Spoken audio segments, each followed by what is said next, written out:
آخری منزل۔ آدھی رات کے بعد عادل دفتر سے نکلا۔ وہ پوری بلڈنگ میں آخری بندہ تھا۔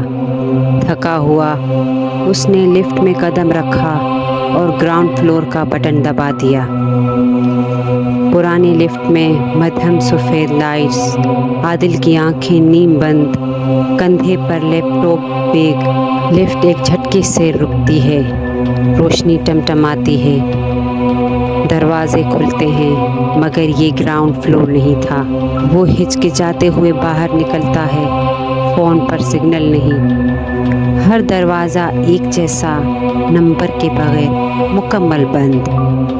وہ پیچھے لفٹ کی طرف مڑتا ہے، دروازے خود ہی بند ہو جاتے ہیں۔ وہ راہداری میں چلتا ہے، آواز دیتا ہے، ہیلو، کوئی ہے؟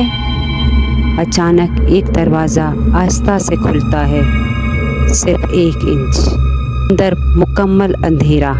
وہ بھاگ کر لفٹ کی طرف جاتا ہے، مگر بٹن غائب ہیں، نہ ایمرجنسی نہ فلور، صرف ایک آئینہ، اور آئینے میں عادل اکیلا نہیں تھا۔ عادل کا عکس مسکرا رہا ہے، مگر عادل خود نہیں۔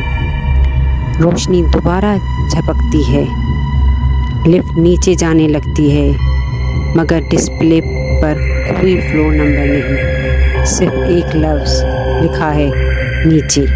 اس کہانی کا سبق یہ ہے، کچھ جگہیں نقشے پر نہیں ہوتی، اور کچھ لفٹس وہاں رکتی ہی نہیں جہاں آپ چاہتے ہیں۔